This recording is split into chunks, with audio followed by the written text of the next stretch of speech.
क्या दुनिया एक बार फिर एक कोविड जैसे संकट की दहलीज पर खड़ी है? हाल ही में भारत के प्रधानमंत्री ने कुछ ऐसी ही चेतावनी दी है। तो चलिए समझने की कोशिश करते हैं कि यह नया संकट आखिर है क्या और क्यों इसकी तुलना एक वैश्विक महामारी से की जा रही है।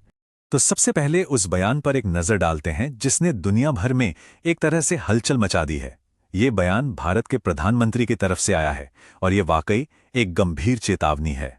संसद में अपने हालिया भाषण में उन्होंने एक ऐसी तुलना की जिसने सबको चौंका दिया। उन्होंने कहा कि दुनिया एक और कोविड जैसी स्थिति का सामना कर रही है और इससे एक नए उभरते हुए संकट की तरफ साफ साफ इशारा मिलता है।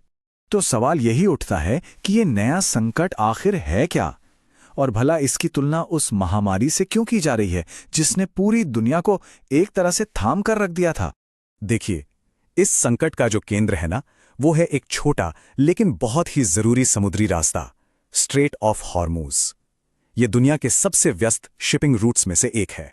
अब ये जो इतना महत्वपूर्ण रास्ता है, ये एक संघर्ष का क्षेत्र बन गया है। इससे हो क्या रहा है?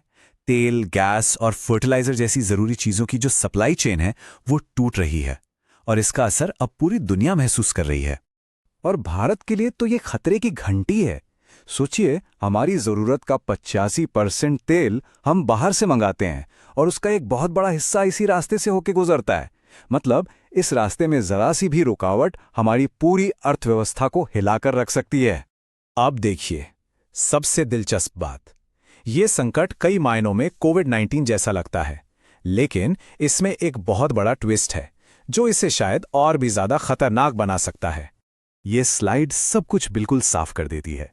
कोविड के टाइम पर डिमांड नहीं थी, खरीदार नहीं थे, इसलिए कीमतें गिर गईं। आज सप्लाई में दिक्कत है, इसलिए कीमतें आसमान छू रही हैं। लेकिन दोनों ही सूरतों में अर्थव्यवस्था को भारी नुकसान तो हो ही रहा है। हम सबको याद है कि महामारी के दौरान क्या हुआ था। भारत की अर्थव्यवस्था 5.8% सिकुड़ गई थी और हमें इससे उभरने में 1 साल से भी ज्यादा का वक्त लग गया था। यह हमें बताता है कि इस तरह के झटके कितने विनाशकारी हो सकते हैं। तो सवाल यह है कि यह संकट भारत को सीधे सीधे कैसे प्रभावित कर रहा है। इसका असर सिर्फ पेट्रोल पंप पर नहीं है, बल्कि हमारी जेब पर, हमारे घरों पर और हमारे भविष्य पर भी पड़ रहा है। बात सिर्फ पेट्रोल की कीमतों की नहीं है। जब तेल महंगा होता है ना, तो हर चीज महंगी हो जाती है, हमारे खाने पीने की चीजों से लेकर हमारे इस्तेमाल की हर चीज तक। और यह सिर्फ व्यापार की बात भी नहीं है। खाड़ी देशों में लाखों भारतीय काम करते हैं जो हर साल लगभग $50 बिलियन घर भेजते हैं। ये हमारी इकोनॉमी का एक बहुत बड़ा हिस्सा है और अब ये भी खतरे में है। और बात यहीं पर खत्म नहीं होती। दुनिया का 40 से 45% फर्टिलाइजर यानी उर्वरक इसी इलाके से आता है। अगर ये सप्लाई रुक गई तो हमारे किसानों को बहुत मुश्किल होगी और खाने पीने की चीजों के दाम आसमान छू सकते हैं। इस संकट का असर तो असल में पहले से ही दिखना शुरू हो गया है। रुपया डॉलर के मुकाबले कमजोर हो रहा है, जिसका सीधा सा मतलब है कि इंपोर्ट करना महंगा हो रहा है। हमारा विदेशी मुद्रा भंडार भी घट रहा है, जो एक और चेतावनी का संकेत है। तो अब सवाल यह है कि किया क्या जा रहा है। अच्छी खबर यह है कि भारत और दुनिया दोनों ही इस तूफान से निपटने के लिए कदम उठा रहे हैं। भारत सरकार एक साथ कई मोर्चों पर काम कर रही है। एक तरफ नए तेल सप्लायर्स से बात हो रही है, तो दूसरी तरफ देश में ही उत्पादन बढ़ाने पर जोर दिया जा रहा है।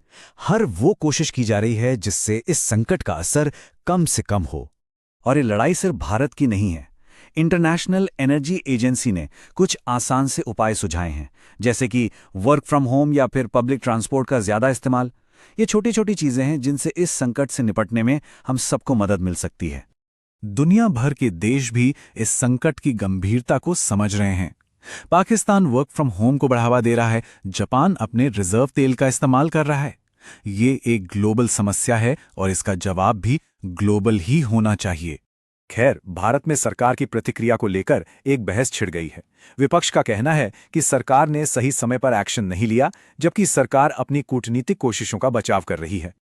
और अब सबसे बड़ा सवाल, क्या हम सब एक और ग्लोबल रिसेशन यानी वैश्विक मंदी की तरफ बढ़ रहे हैं?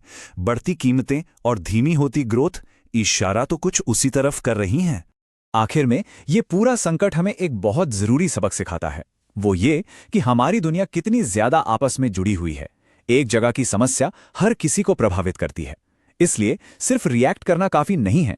असली चुनौती तो भविष्य के लिए तैयार रहने की है।